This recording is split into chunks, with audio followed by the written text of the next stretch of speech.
Should I get cycling shoes? I'm surprised you don't already have cycling shoes. I like using my bike for not like biking, if that makes sense. Oh, you mean like the shoes that clip in? Is that what you mean with cycling shoes? Like clip-in shoes. Oh, how hard is it to replace like once you put the pedals on for clip-on shoes, does it make it to where you can't use regular shoes? That's a good question. Because if not, it seems like you do that, and then when you need to lock in, you use those. But then Lock in, clutch out. You still have the ability to use regular shoes. You know, I haven't actually looked to see if that's the case. I was just assuming that you would never use regular shoes on pedals. Clipless pedals. If I was designing it, I feel like I'd do it to where you could do both. Okay, I'm going to look into that. Because if that's the case, then I'll definitely get some clipless pedals.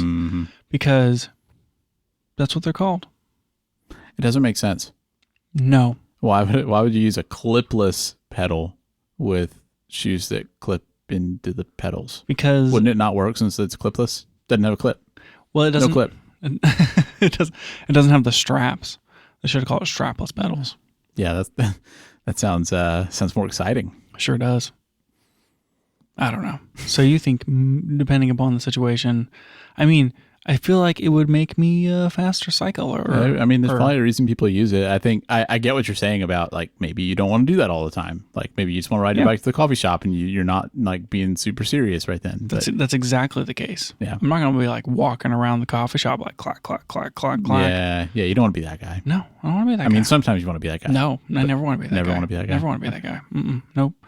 Yeah. I have a bike that I'm trying to get rid of, and then it sounds like I'm going to have a third bike soon. Yep. Additional bikes, auxiliary bikes. And like maybe that's the answer. True. Use the flat bar as my going around town bike, and use the drop bar as my serious bike. But then again, if you're not going everywhere with the drop bar, people aren't going to know that you're a serious biker. I feel much more like so when I imagine myself going to a coffee shop, it's like I'm riding like my Steely, and it's a drop bar bike. It's just like very, very like retro and hipster. Yes. Which this other bike that I'm going to acquire is basically that. And so maybe that's the answer, is this other bike, which is like a 1970s era unmarked Steely with drop bars, is the coffee shop bike. It's basically your vibe bike. Yes. Like you'd have a vibe cam, vibe bike. I could just like wear my Pentax 17 and ride my vibe bike. Yeah. That's the ticket. We've solved it. Getting my vibe bike and clipless pedals.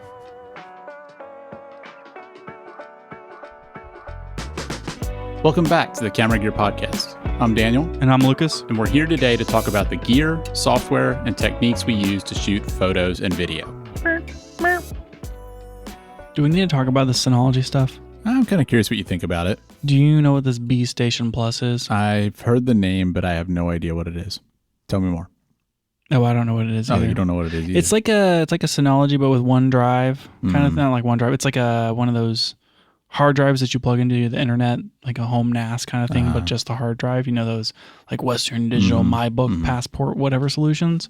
I think it's one of those, but it's specifically designed for your photo library. Interesting. And so you can use the Synology Drive app to automatically upload your photos, but then they upload to this B Station and B Station Plus that Synology makes so that you can essentially do like Google Photos or Apple Photos, but on both Android and iOS, and using your own local storage rather than paying like storage prices. No, I haven't heard of that. That's interesting. I think that's what this B Station Plus thing is. Okay. It's like Synology Lite for photos. I mean, I can see the purpose of that. But I thought you could get one of those and then have your Synology copy it. Ooh. And then you'd have a redundant backup of your photos, and it would be uploading your photos. Interesting. Maybe I'll have to see what that thing is. I don't know. I mean, it's probably redundant to the 8-bay Synology you're going to buy. Yeah, I saw this news was interesting. You know, you and I both have a Synology and like it. And not the news related to the B Station Plus. Right. And it sounds like Synology is going to start requiring their proprietary drives on their new Synologies, with the caveat that they say they're going to, do some sort of like certification or validation of certain third-party drives, but that's like super unclear. And so there's no idea, how many drives they would do that for or what drives they would be. And I mean, bottom line is, it seems like you have to assume if you buy a Synology that you can only use Synology drives. And I was curious, now that you've used your Synology for a while, do you feel like the value you've gotten out of it is such that you would, like, if you ever needed a new Synology, you would still consider it even though you have to use their drives? Or are you just like, does this get you off the train? I like my Synology. I don't think I've gotten enough value out of it that if I was in the same market, I would go and buy another Synology. I think I like it for what it is. But I don't know. I'm still running like an auxiliary computer for some stuff, and I'm not using enough like Docker containers or whatever. I don't know. Yeah. I think that I don't necessarily have a problem with Synology saying, as a product vendor, we want to be able to guarantee that all of our features work. And in order to do that, we need to test our drives. I mean, PC vendors aren't doing that. They're just like, put whatever you want in here. But I don't know. If they think that they need to, they can provide a more seamless user experience by selling certified drives, fine, I guess. I would still like to have a checkbox that says, I understand that things may not work with my non-certified drive, but let me put it in here anyway. If that checkbox goes away, which it sounds like it is, maybe like less cool, but also kind of get it. If starting from scratch, I would still like take that seriously into consideration and say, well, if I can't bring my own drives, I'm not going to do it. I'm just going to go buy like some sort of other network attached storage solution that isn't Synology, unless like I just really needed the features. So yeah. I basically, where I land is I'm mostly understanding of why they did it, and it would prevent me from buying another one. Interesting. Yeah. Even though I'm not like mad, if that makes sense. Yeah. I don't know how I feel. I really like Synology Drive, which is the thing that lets you sync the files, from your computer. I don't know what the solutions are like for other platforms. That's the main thing I use that like really benefits me. I mean, they have all this stuff for like, photo backup and all kinds of things. I don't use any of that. But I don't know. I like it a lot. I've been using it for years. I feel like I would still buy a new one even with this limitation, because their drives really aren't that much more expensive than anything else you can find. But I don't know. Guess we'll see. I guess you will see, because don't you have to buy a Synology soon? I don't have to. Have you figured out where those extra 20 terabytes of space are? No, I haven't put any time into that. I've just been kicking that can down the road, and the space is just filling up. Don't you still only have like 1 terabyte free? I think it was like 2, but it's getting uncomfortably close. I need to figure that out soon. I just don't understand. I don't get it. I guarantee you I just have a lot of copies of the same files. Almost certainly. Yep. But Daniel, you have like a lot of copies of the same files. Maybe. Yeah. I don't know. I'm just having trouble imagining a world where you have more storage than I. Like, you have more data than I do. I've got quite a few videos from back when I did YouTube and stuff, so it adds up. That's true. I still think you can clear 10 terabytes. I don't know about 10, but we'll see. Well, how much storage do you have total? Usable, like 29, maybe. Yeah, I think you could easily clear 10 terabytes. I guess we'll see. That's where if I set the over-under at 10, I would pick over. Well, I'll have to go do it now so we can see if that's correct or not. But I don't know. I feel like, my whole goal is to not have to think about storage. And unfortunately, I'm having to think about it a little bit, but it's more from wanting to be practical. I don't want to just buy new drives if I don't have to. So we'll see. Yeah. Reminds me I need to wait for Black Friday or something and buy a cheap 20 terabyte drive. Yeah, you may be able to get one sooner than that. They do go on sale sometimes. I think Amazon Prime Day is in July. That could be a good option. Yeah, I can keep an eye for that. Yeah. I need to watch one more giant drive, and then my life will be complete. Just one more. That's it. That's it. Just one more drive. All right. This is all. This should have all been pre-show, honestly. Someone hit the button too early. Daniel, we need to talk about this 24 to 60 L-mount Panasonic lens. Yeah, we've got to talk about the rest of the Panasonic events since last time we just talked about the S1 Mark II. It was justifiably. Was that our longest episode? I don't know. It was certainly in the top 3. Top 3 longest episodes. Yep. It's a Panasonic event. What are you gonna do? Yeah. I mean, what are you gonna do? What are you gonna do? Yeah. What are you gonna do? Okay. What is this? I mean, we talked about this in rumor, and we basically kind of covered most of it. 24 to 60 f2.8. It's the cheaper, smaller version of the 24 to 70. It had a slight compromise. Yeah, we talked about it, and I think at the time I felt like it didn't make much sense. Like, why do we need this lens? We already have a 20 to 60. We already have a 24 to 70. No, it makes perfect sense. But yeah, once they announced it and seeing the specs and reviews and stuff, it looks like a pretty interesting lens. Yeah, it's the same as the 28 to 70 Nikon or Canon lens, but different focal length. Yeah. So quickly on the specs, it's $900.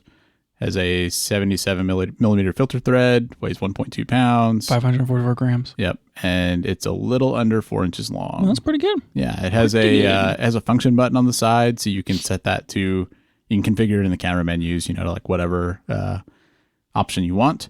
And it also supports a new feature that's coming to some of the other Panasonic lenses too, where you can set the focus ring to be different other settings. So if you want the focus ring to be like white balance or aperture or whatever, you can set it to that. But they're going to let you do that with all Panasonic L-mount lenses? They announced it for a couple of lenses so far. I mean, it seems like something that'll eventually come to more, but they announced it for like 3 other lenses right now, I think. What do you think of that feature? It's hard to say. I mean, I like having the flexibility, so I think that aspect of it is cool. But anything like that, I always kind of think I don't want it unless all of my lenses work that way, because I don't want to have the camera operate differently with different lenses. I don't want the camera to operate differently ever. It's like if my aperture is on the lens, I want all my lenses to have aperture and it always to be on the lens. I don't want to have to be thinking about, in this mode, it's the back wheel, in that mode, it's the front wheel, and in that mode, it's the focus ring, unless I switch to manual focus and now it's the back wheel. Well, I have that problem on Fuji because I've got 2 lenses that have aperture on the lens, and 2 that don't. And so anytime I'm using one of the ones with the aperture ring, I'm forgetting to set the aperture that way. Yeah, I totally took that out of my life. I had like 2 that didn't have aperture rings, and now I don't have those lenses anymore. Actually, I think my 18 to 50 doesn't have an aperture ring. Another reason I should sell that lens. I do think the function button aspect is cool. Like, I could see setting that to some sort of focus related option, and it's just like an extra thing to have access to. I'm okay with that. Yeah, I'm always on board with that. Have it be either APS-C crop, on Sony's having it be like the turbo button. The turbo button. Turbo. Or, autofocus lock or something. Yeah. Any of those would be great. Okay, so I think this makes sense. Cool lens. It makes sense for like a lighter, smaller thing. It's like half the weight of most of these other options that you might be looking at.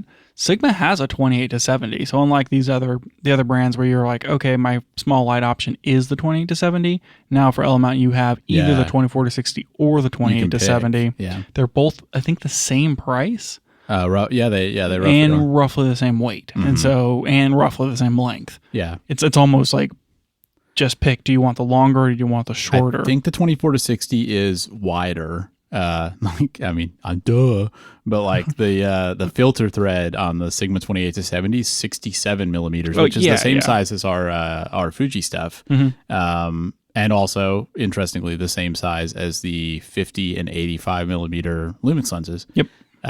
Whereas this one is a 77 millimeter filter thread, which is like quite a bit bigger. I mean, push come to shove, if you had to pick between the two, are you picking the wider or are you picking the longer? I feel like I'm picking the wider because the difference between 24 and 28 is so much more than the difference between 60 and 70. It's pretty substantial. I would make the same. The same trade. I mean, overall, I'm pretty interested in this lens. I feel like the reviews so far have made it seem like the image quality is like pretty comparable to the Lumix 24 to 70. I need to look at some more reviews, see if it's exactly the same. But I mean, for a lens that weighs a lot less, is smaller, and way cheaper than that 24 to 70, it seems like it gives you a lot of the same value. And I mean, even if it's not your travel camera, having a smaller lens is pretty much always a good thing. So I think the like Lumix this. version of that lens, the 24 to 70 is what, like 17 or 1700, like $2,000? Yeah, right now it's $1,700, but it's $2,000 normally. Like that's on sale. Yeah. So it's I mean, super it's expensive. even more than the Sigma 24 to 70, which sits at 1200, which, I mean, that's kind of even a tough sell. I would almost tend towards the Sigma for these L mount cameras. I'm not sure what else you get out of those Lumix lenses. Maybe what they have that partnership with Leica, so it's fancier or Maybe something. So. Yeah. Yeah, I think I'm interested in this. I didn't expect to be, because I kind of felt like I thought this was going to be a travel lens, and if you're doing serious work, get the Pro regular one. But it seems like it's about as good. It's newer, and sometimes newer lenses perform better anyway. And it just seems like it gives you most of the value for half the price and half the weight. Yeah. So in L mount, because you have Leica, Lumix, and Sigma all making lenses here, you have a plethora of choices. Yeah, definitely. And now that got your S1 II pre-ordered, and you already have 5 Lumix lenses, and like you have your S9, I mean, it seems like it's time for you to decide what your life looks like in the Zoom ecosystem for Panasonic. The Zoom ecosystem. I mean, for me, I wouldn't even buy a Zoom. Yep. Yeah. Well, who needs them? I don't know. I would just buy primes. Swap them out myself. Get one of those like rotating ones. Yeah. Things where they can just anyways. Perfect. But you understand the utility of a Zoom. Yes. You're no, Papa Lucas or whatever. But yeah. So what do you do? What do you do?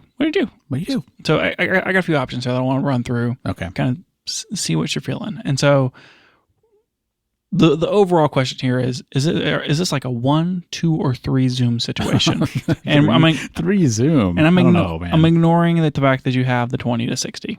Like, okay. But that's a small travel lens. I'm also ignoring the fact that you have the other one, whatever it is. 18 to 40. The 18 to 40. Yeah. I'm pretending that those two just don't exist in this situation. These are your professional Zooms. The ones that you're going to slap on your Pixis in 12 months from now, and you're going to put on your S1 II and that sort of thing. So also point out, just kind of we're talking about this, I don't think there's any L mount primes faster than 2.8 once you get past 105 millimeter. Interesting. I guess there are for some of the other brands. Yeah, the Plena is like F2 130. Yeah. There's not one of those for L mount. So the option where you say, well, actually, Lucas, I want a shorter zoom, but I'm just going to buy a 130 millimeter F2 lens, which maybe that would have been the Lucas approach. I don't know. Maybe Lucas buys a 28 to 105 and then a 130 F2. Sorry. Yeah, can't do that. Can't do it yet. Okay. Samyang, you may have heard of them, have the 35 to 150 F2 to F2.8.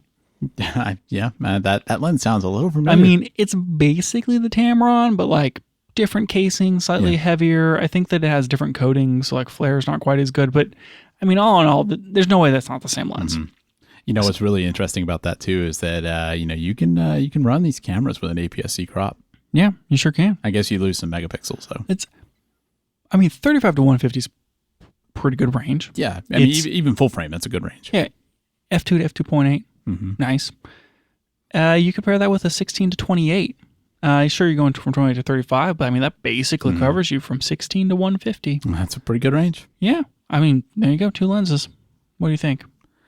Not super in favor, just because when I think about what I'm doing with this camera and maybe eventually the Pixis, I feel like I'm really going to want to prioritize image quality in a way that I'm kind of concerned the Samyang might not fit. Is 150 millimeters long enough, do you think, for most of what you're using? I think it's a little iffy, honestly. I think it's like you can make it work, but some of the event shooting stuff, I really do like being able to get to 200. All right, so what I'm hearing is you want better image quality and more range. Yeah. That's it. But still with 2 lenses. How about the Leica Vario 24 to 90 and the 90 to 280?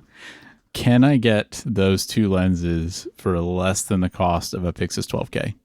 No. That's what I thought. You can't get You could get the 24 to 90. You can't get the 90 to 280 for less than a Pixel's 12K. So just by itself. It's unfortunate because I think these focal lengths are really interesting. I wish you could get those in a cheaper option. Like 24 to 90 is an interesting focal range. 90 to 280 is also like, I'm super interested in that. When I think about a 70 to 200, I would definitely shift that down a little bit if I could. Like I think like a 100 to 300 is more interesting than a 70 to 200. Which those do exist now. All these lenses that we're mostly talking about, I'm trying to find you lenses that are 2.8 or faster because pro lenses or whatever. Yeah. These Leicas are f2.8 to f4. Yeah. So they're variable aperture, but you do get quite a different range out of them. So maybe it's pretty interesting. I mean, the 90 to 280 is $7,300. But you said that you wanted better image quality. I'm interested at some point to research those Leica L-mount lenses because you can get, I mean, they also have like a regular 24 to 70. You can get primes, and I mean, they're stupid expensive, but it kind of makes you wonder if you really, like on a non-Leica camera, on a Lumix camera, if you really do get any kind of improved image quality for that, or if you're just paying for the name. So if there was like a Lumix version of this Vario 90 to 280 f2.8 to f4, say it was $3,000.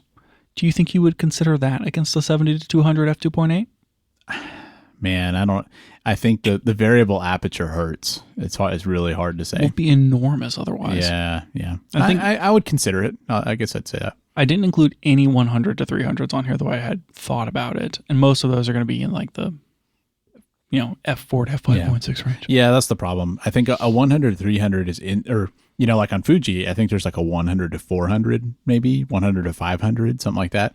If you have something like a 24 to 105, 28 to 105, then it gets really interesting because you're still covering like the full range, but you just get, a little bit more punch in. Because I mean, the difference between 200 and 300 is pretty substantial. Like that's enough to care about.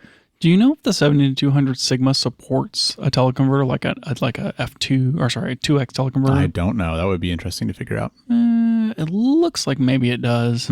Yeah, something to look. I mean, I feel we like talked about teleconverters before. I mean, we that's did. an option. I feel like a 70 to 200 with a teleconverter kind of handles most like general telephoto. Yeah. Because like when you get into that 400 millimeter range, those lenses are 5.6 anyway. It's just like a purpose-built f4 at 5.6, 300 millimeter, 400 millimeter lens is going to be better. It's not going to have as much diffraction. But if you don't want to buy both lenses and you're in a pinch, I mean, 2.2x teleconverter on a 7200. I think that's a good reminder. Yeah, so maybe that's why you get. Anyways, okay. So you don't want the Leicas because they're too expensive. You don't want the Samyang and the 16 for that option. All right. Another 2-lens configuration choice. I'm not going over too much of the 3-lens. The 3-lens is obviously like a 16 to 28, a 24 to 105. Sorry, not 24 to 105. A 24 to 70 and a 70 to 200. Yeah. I mean, it's the Trinity zoom, all 2.8, easy peasy. Yep. That's an option. What about a 28 to 105 and a 70 to 200?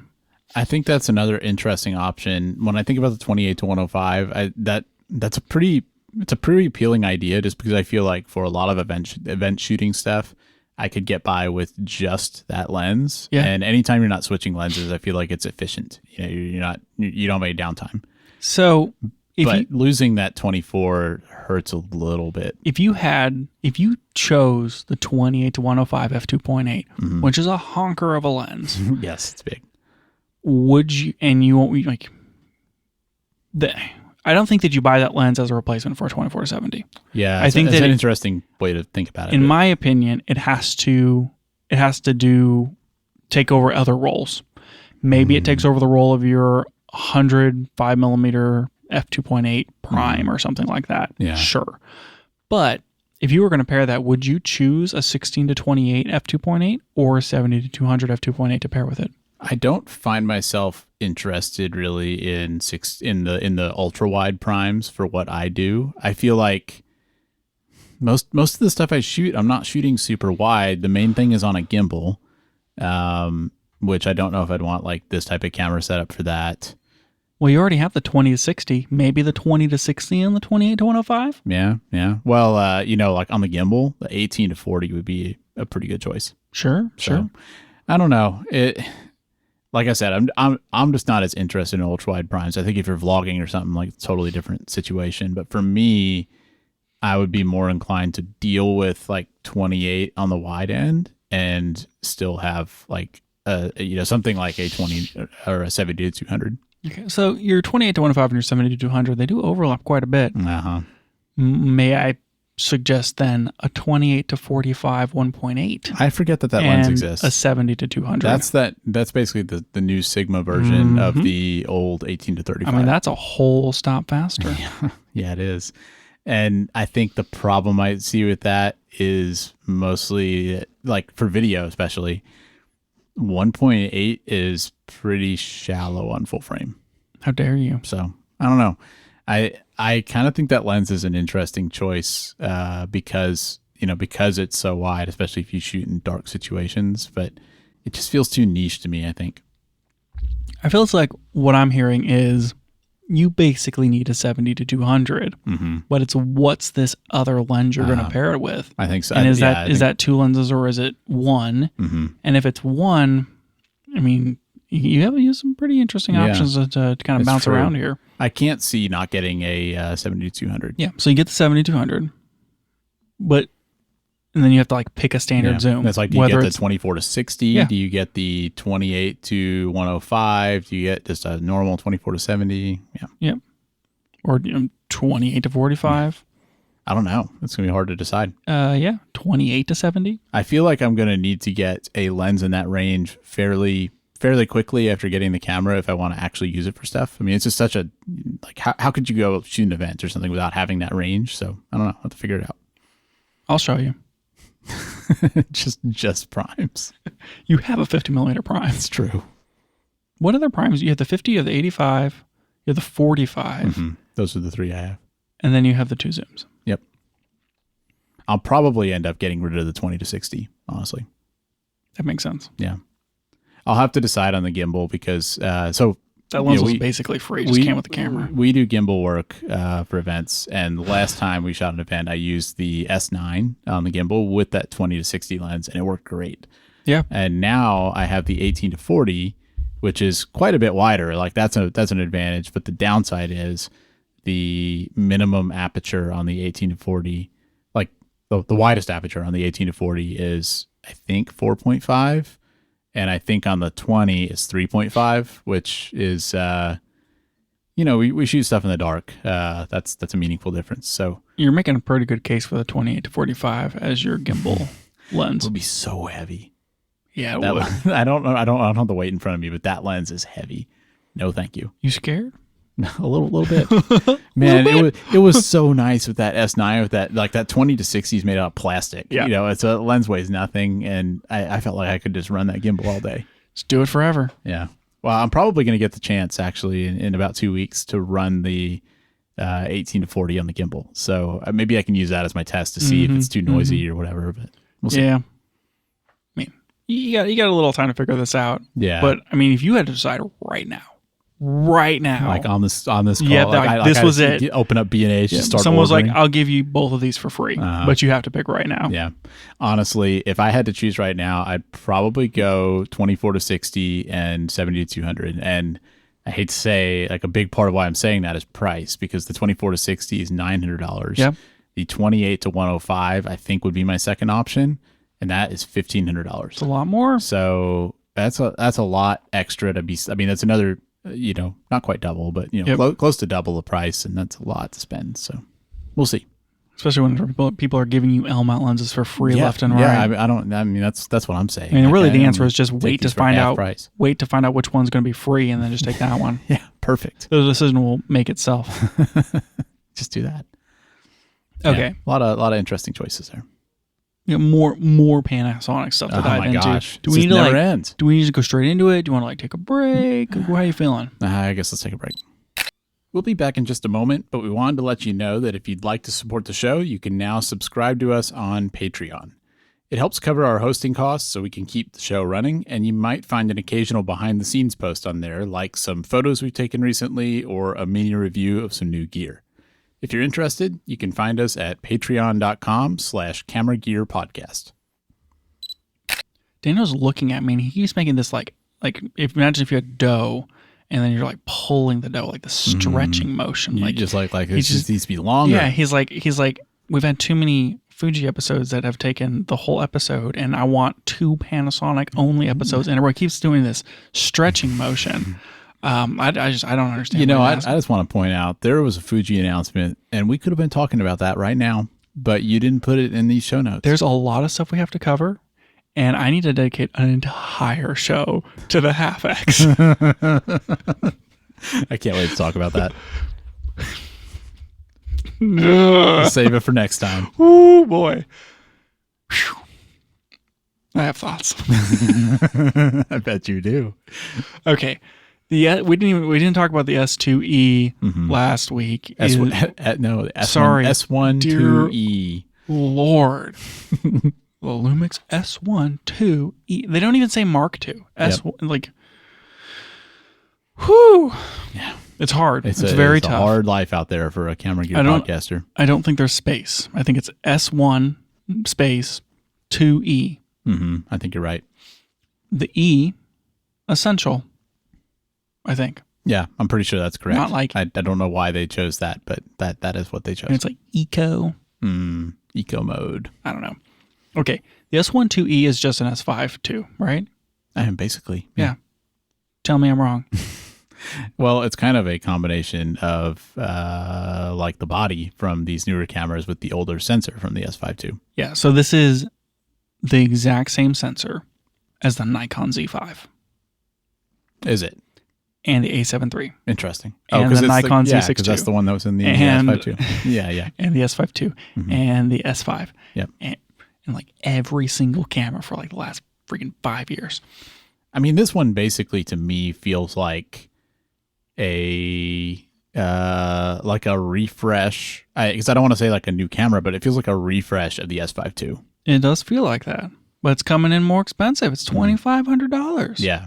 They're trying to make it into a new camera, but it's kind of a upgraded S5 II. Yeah, basically. So I kind of tried to make a list here of like what's different. Okay. Because I think reasonably, if S1 II is like too rich for your blood, but you need that Panasonic, and you got $2,500 to spend. I mean, do you make the jump to go to the S1 IIe, or because anytime you try to search for anything about that camera, you're just going to end up on the S1 II, and you don't want to have to deal with the whole search conflict muddying of answers, you decide to buy the S5 II. Also, it's cheaper. I mean, I don't know.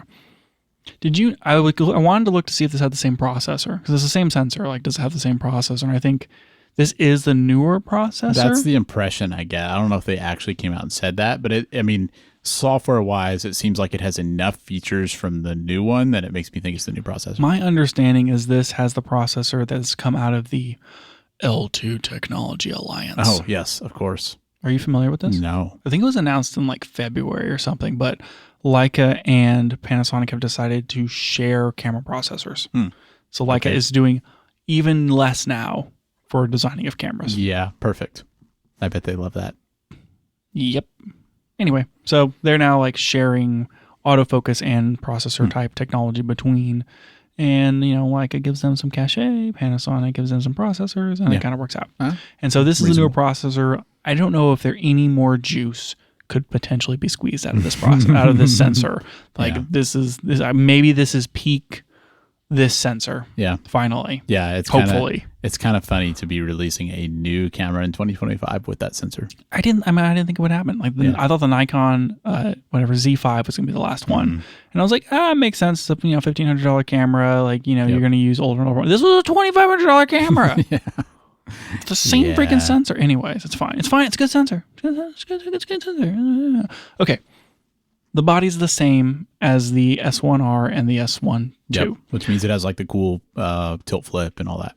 So if you're comparing, I think these are roughly the same size, give or take. Yeah. It's pretty close to the size of the S5 II. That black-red design looks good.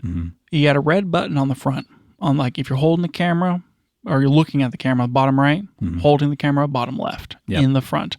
There's a new red button, custom button, record button. I don't know what it does, but it's there. You don't have that on the S5 II. You're going to get the extra 2 custom modes and the SMQ switch.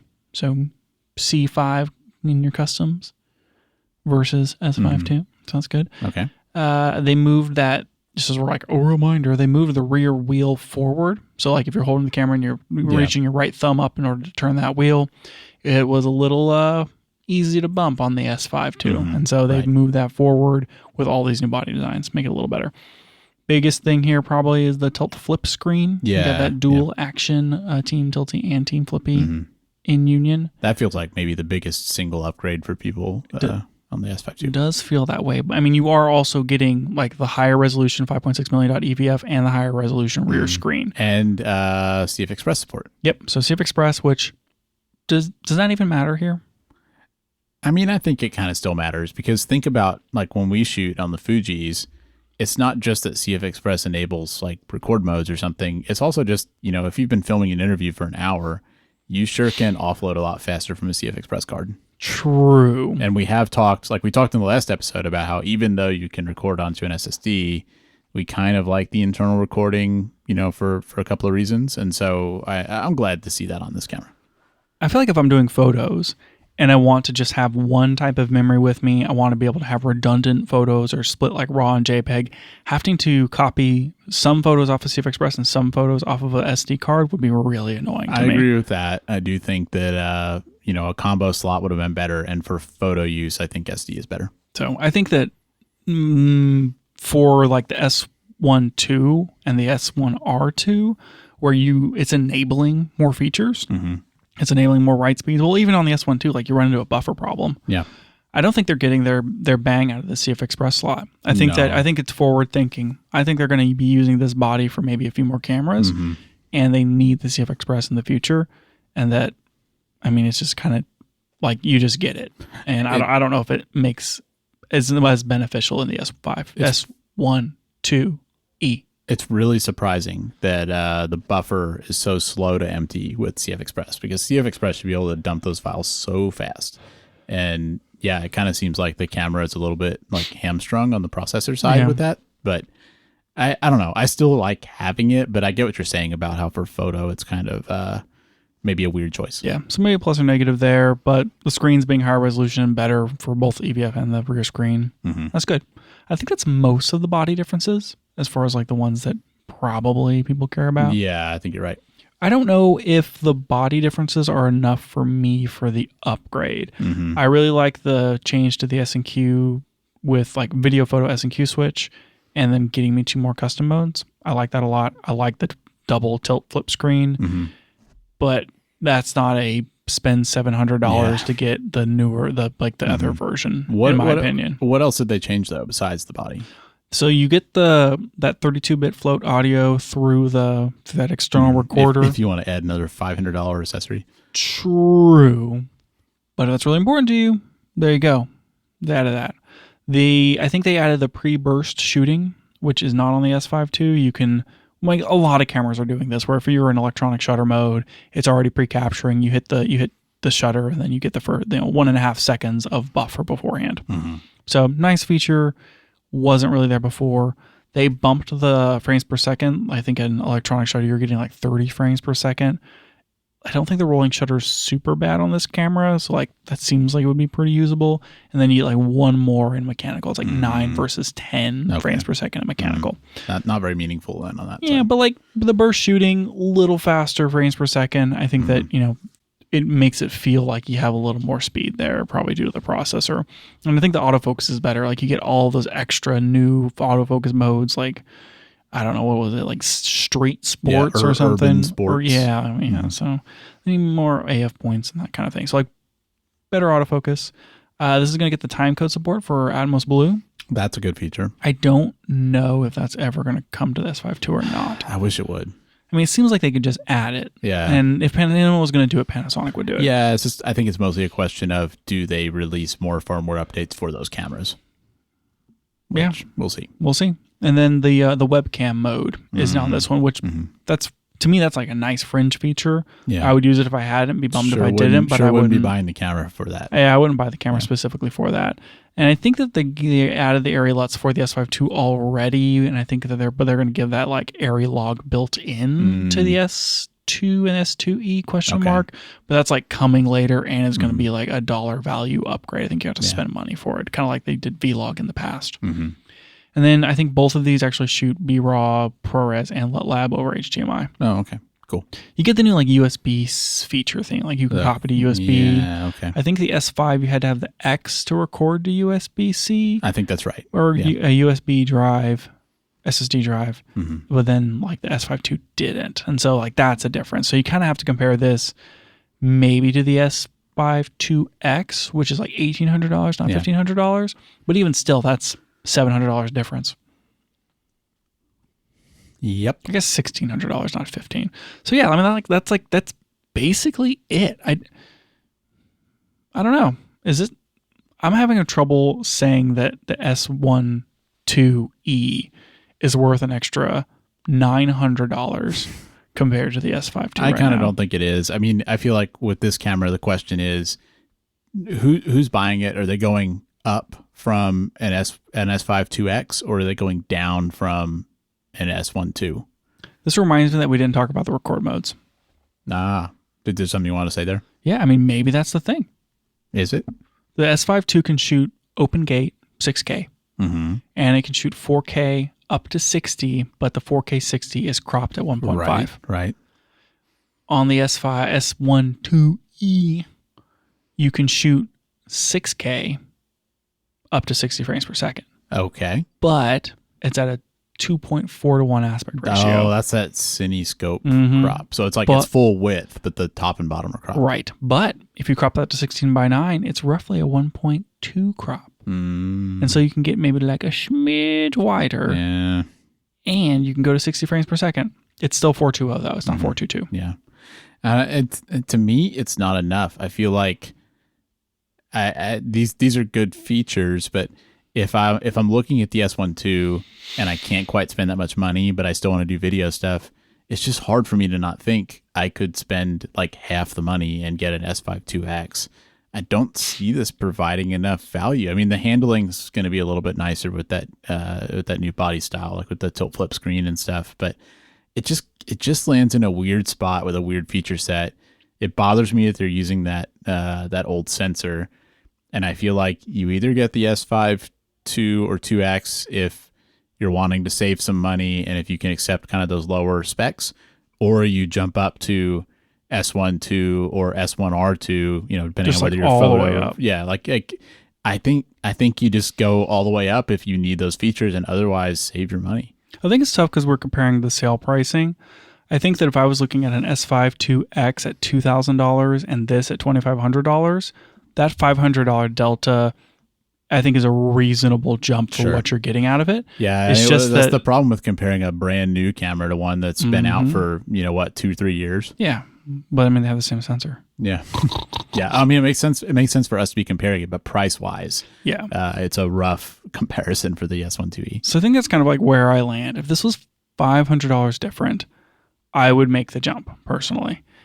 But more than that, it becomes way harder to make that justification. Yeah. And I think that we need to see that the S1 IIe come down in price more towards that, I don't know, call it $2,200 range. If they could get down there, it starts I think making sense. Yeah. And, maybe once the tariff stuff gets worked out, maybe we see the price come down. But I agree. At $2,200, it gets really interesting. I think at $2,500, it's a really hard sell. I feel like all this movement with Panasonic and finally releasing a lot of the more pro cameras that we've been waiting on for a long time has caused the market to shift.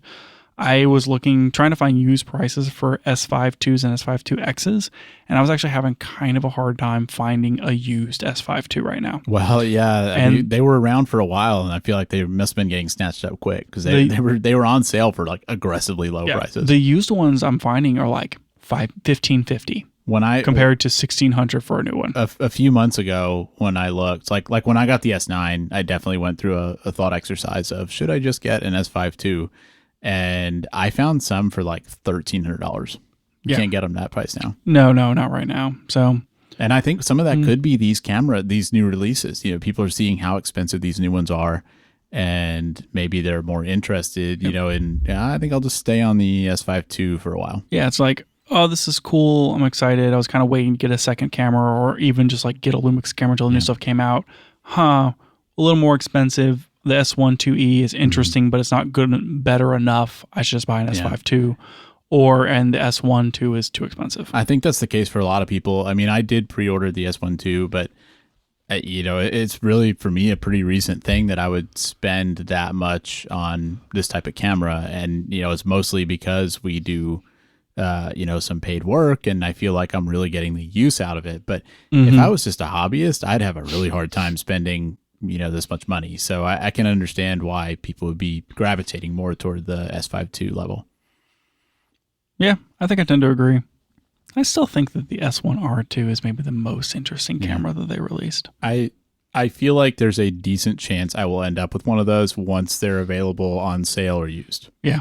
Like, I don't think I want to pay $3,300 for it. Nah. But I mean, I saw one used on B&H a while back for 28 something. Already? Yeah. And, you know, once they go on sale, you know, eventually Panasonic's going to run a sale, you know, where it's 3,000 or under, and that'll be more appealing, I think. I don't think we've talked about it enough, but like when it comes to like shooting video, I mean, I feel like it's hard to land on, like, to me, it's like tech is tech. And like, if it's a bare sensor with a bare sensor array or whatever, CMOS sensor, how is that going to, like, if you have a sensor with a bare array with a certain pixel pitch and a certain processing line, how can that be different than another sensor that's maybe like a different resolution, but it's still bare CMOS, has the same pixel pitch? Like, how are those going to look different?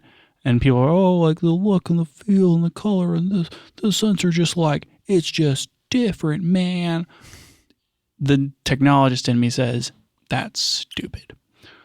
But the S1R2 has the same sensor as the DJI Ronin 4D. And that is for all intents and purposes, it's a cinema camera. Yeah. And you get that like cinema look or whatever, like kind of off, like there's a certain color and a dynamic range and a softness and like look to that sensor, even though it's like, how is it different than any other sensor? Yeah.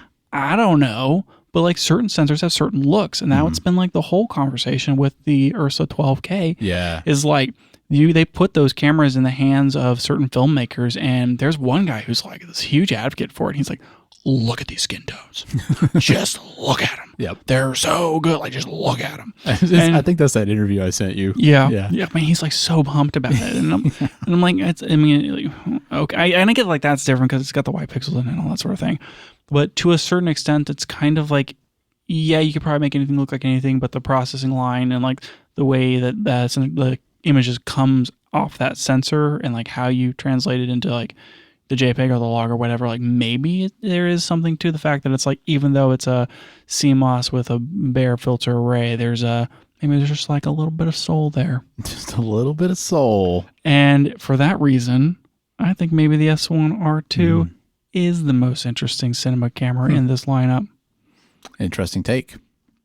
I don't know. Yeah. I don't know.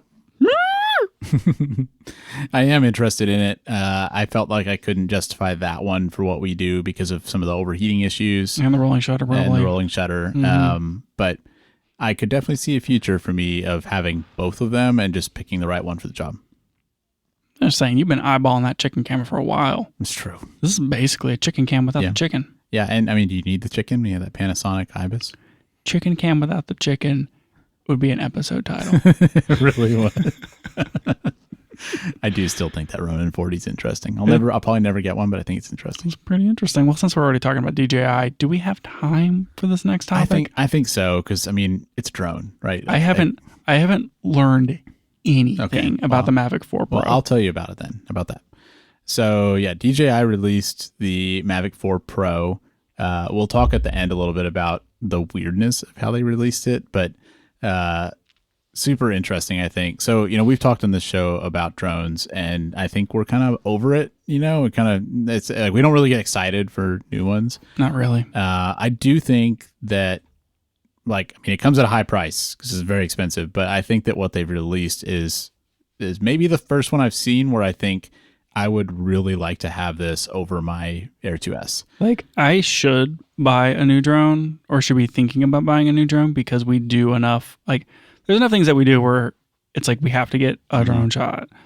And like, I have the Air 2, and like, it looks fine. And just drones are not, like, drones are the coolest thing in the world. And boy, do I not care. So this Mavic 4 Pro has 3 cameras. Booyah. All 3 have dual native ISO. Yes, please. But they're otherwise different. So there's I think that the that sensor in the S1 IIe also has dual ISO. Really? That's all. I just didn't mention it earlier. Well, thanks for mentioning it now. All right. I don't believe you. Yeah. These so this thing has 3 cameras. These are 35 millimeter equivalent. So the 28 millimeter one is a 100 megapixel Hasselblad Micro Four Thirds sensor. What? Which is kind of crazy to put in a Mavic. I didn't know that Hasselblad made a 100 megapixel sensor. Yeah. Is this like some? Oh, there it is. Quad Bear. That's what I was going to ask. It's a DJI, Hasselblad like collaboration. So got it. Yeah. So it's maybe just like a bigger version of that sensor they have been using. They like this Quad Bear situation. Probably so. Yeah. It's f2 through f11 adjustable aperture. It can shoot 6K 60. Right. So that'll probably be really in the pixel bend mode where 4 pixels is 1 pixel. Yeah, and then there's also 4K 120. Very cool. Yep. They claim 16 stops of dynamic range. We know that's probably nonsense. Probably nonsense. Yep. Whatever. Yep. So but f2, you got a variable aperture. Yeah, the variable pretty aperture good. is nice. That's very nice. Yeah. The other cameras, there's a 70 millimeter, and that one's a 48 megapixel 1/1.3 inch sensor at a fixed f2.8. I feel like we've seen that one before. I think we have. It can shoot 4K 60 and 4K 120. Very good. They're saying 14 stops of DR. So bummer no 6K, but would live without shooting on that, like the wide 6K at 6K 60.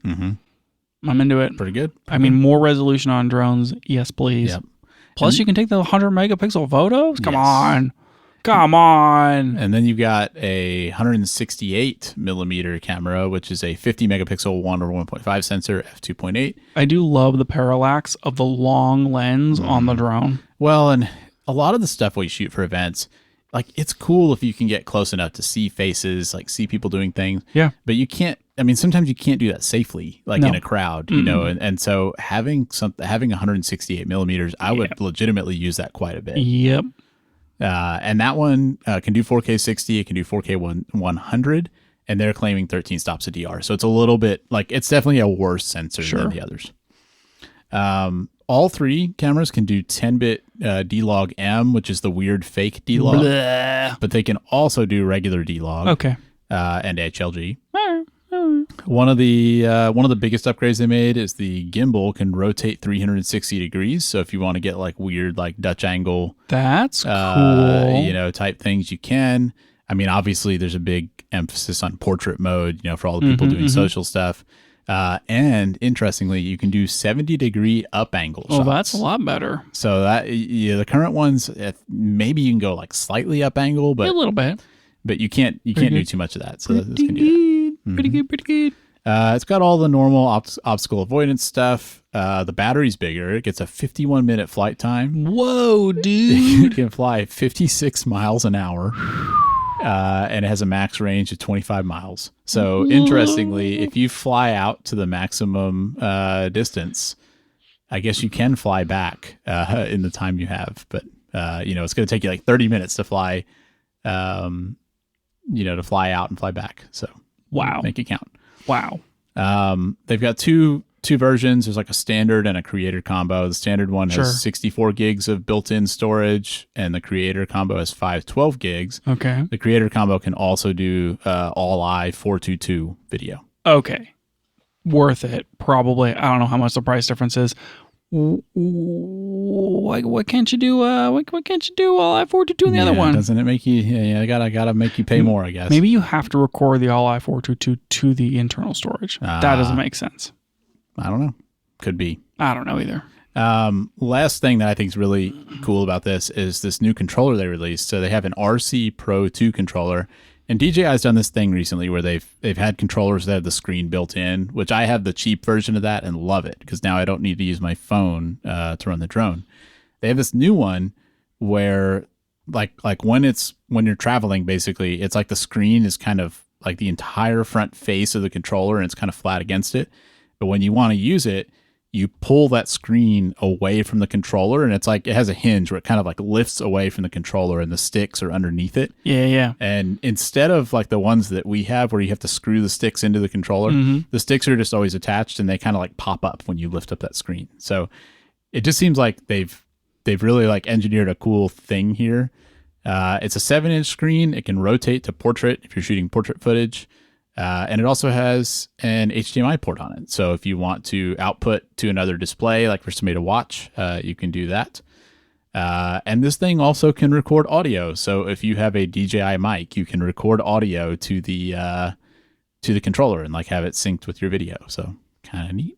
That's pretty good. Yep. Pretty good. So you like plug your mic into the controller and you can like talk. Well, DJI mic, so it's wireless, but yes. Oh, cool. And then you can make like drone sounds. Yeah. You just make the motor sounds the whole time. Just make them with your mouth. Yep. So, obvious question, how expensive is it? The answer is complicated because they're not selling it in the US right now, supposedly. How many Canada bucks does it cost? Yeah. Well, and it was announced during the really big tariffs to the US, which have since been reduced. And so we don't know what's going to happen there. But the weird part is they said they weren't going to sell it in the US, but you could briefly buy it from DJI's US store. Like they actually like shipped orders from their US store. What? And B&H was taking orders for it. And like, it's just, and B&H still has it like for pre-order. So does B&H list a price? Yes. So there are prices listed. DJI, when they sent prices to all the reviewers, they sent a price for Canada, like for the Canada pricing, but that number was basically US pricing instead of Canada pricing. Like, because people were like, this is weirdly cheap, and it's because it was US dollars instead of Canada dollars. So like there's clearly like some confusion going on here. Anyway. Well, so the people that scooped it up for cheap, I guess. The US prices from B&H, the drone by itself with like the simpler screen controller, not the cool one, it's $2,700. The Fly More, again with that simpler controller, is $3,500. And the one that has everything like creator combo with that all eye, Fly More combo and that cool controller is $4,600. Okay, the 4651, yikes. 2,700, okay. 35, okay, but I kind of get it. I'm looking at the specs for the Mavic 3 Pro and Mavic 3 Pro Cine, and the improvements to the cameras seem substantial. Like, it looks like the original was a 20 megapixel 4/3 sensor, and then so these sensors look like basically the same size. The Tele was a 1/2 1/2 inch, and the new one's 1/1.5. So it's actually smaller, but it's 20, 48, and 12 for the megapixels, and so like that 100 megapixel quad bear is a nice bump. These other ones look mostly comparable. Do you know this shoots ProRes? I didn't see anything about that. It's in the specs for the Pro 3. I mean, Yeah, this is I'm their. not sure. This is. I'm gonna have to phrase this as a question. This is their top of the line drone. I think the creator combo is basically their Cine. I think this is like essentially the Mavic 4 Cine. Okay, That'd be my guess based on the pricing. But the et Mavic cetera. 4 Cine had a terabyte of storage. Yeah, I don't know. Why are they cutting my storage? Good question. I mean, there's still the Inspire above this, way above this. Like, that's $17,000 or something. Yep. So it kind of feels, because it's quite a bit more expensive than the Mavic 3, but it feels like it legitimately Mavic 3 does Pro. kind of fit into a higher category. I don't know. This seems good. Like from the I'm just less and less I follow DJI drone stuff, but it's been a while since they released the Mavic 3 Pro. Seems like a pretty decent upgrade over, and especially if you're coming from something like a Mavic 2, this seems like a big enough jump that you know what, maybe it's time to upgrade if they ever sell it in the US. Yeah. Yeah. It seems like a substantial improvement. It's funny when you look at it with that new gimbal they have and stuff, the gimbal looks like huge on the front of this thing. And it feels like they've very much embraced that the Mavic is a flying camera. Yeah. I mean, you go to their website and it says camera drones. Mm-hmm.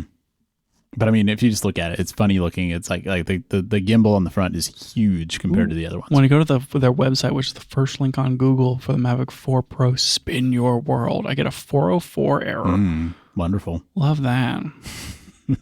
Yeah, that seems decent. Yeah, seems good. I don't know. It's like I it's hard for me to want to spend that much for something that I'm going to fly around, because it just feels like inherently riskier than buying a camera or something. But it's a pretty good upgrade. I feel like they're, they made a good step forward.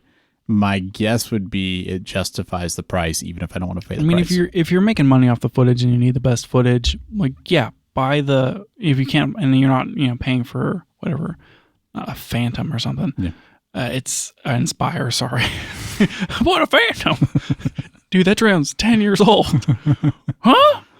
I mean, it seems like it'd be worth it, right? Like if we were doing more drone stuff and it wasn't like this is the 10% that makes our stuff different, and it was more of like this is 50% of our workflow or something.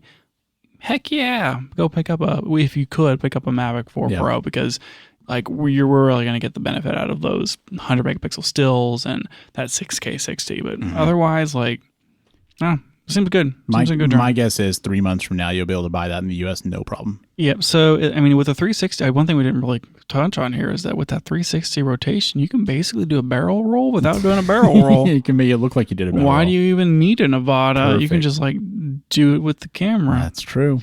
I mean, the portrait stuff, like as much as we like to make fun of social media things, legitimately pretty useful. If you know you're making stuff for Instagram, it is cool that it supports that, which some of the other ones did too. But like even with the controller, like you can rotate the screen to portrait. I mean, it seems like they understand that's a first class feature for a lot of people. So we have the Mavic 4 Pro, the Mavic 3 Pro, the Mavic 3 Pro Cine, and the Mavic 3 Pro Classic. Mm-hmm. And then you have the Air 3S and the Air 3. Not Mavic, just DJI Air. Yep. Air. Yep. And then from there, going farther down the line, there's the Mini 4 Pro, the Mini 3, and the Mini 2 SE, which they still sell. And then if you want to go even farther down the line, there's the DJI Flip. The Flip is a totally different thing. I wouldn't call that it's a camera drone, but I would almost put that in the category with like the Avata. Weird drones. Avata 2, Daniel. There's the Avata 2, the Flip, and the Neo. Right, the Neo. And the FPV. Mm-hmm. A lot of drones. There's a lot of drones. I do think it gets hard to decide. Like for us, like I have an Air 2S, you have an Air 2. I think for us, it's hard to decide, is it worth like finding a used Mavic 3 Pro, or do you just hold out longer and get this one instead? Get this Mavic 4 Pro. Yeah. I mean, I would even have a hard time picking between something like an Air 3S and a Mini 4 Pro. For a lot of stuff we do, I don't know, so I'm going to pick up like a Mini 4 Pro just because like, it's got the 4K 60, it's got really good flight time, and it's super small. And so like I just stick it in the bag. Yep. I don't know. I mean, Mavic 3 Pro is like $2,200 right now. That's a pretty good deal, and you get the 3 cameras. So well, and they've been around long enough, you might be able to find a used one. Yeah, for sure. Oh, I think it's cool. Like I said, we don't really get too excited about drones anymore, but the feature set on this I thought was pretty exciting. Like they've done some good camera upgrades. Yeah, I think I tend to agree, but cool, very cool. Yeah. Super cool from DJI. So I sound so nonplussed. Yeah. Ugh, whatever. Yeah. This is really cool, Daniel. It's really cool. If you say so. It flies. It's got like a 168 millimeter full frame equivalent 50 megapixel sensor that just flies. That's cool. 51-minute flight time. Like you'd probably get bored. Yeah. I mean, like you're up there for an hour, and then but you bought the Fly More combo. You got 2 more batteries. You know how many 100 megapixel photos you could take? Who has time for that? You need more than 512 gigs of storage just because you're going to be flying so long. Yeah. That's it for the show today. Thanks for joining us. And if you liked it, tell a friend so they can check it out too. You can find out more about the show at www.cameragearpodcast.com. And you can find us on Twitter at CameraGearPod. We'll be back with more next week.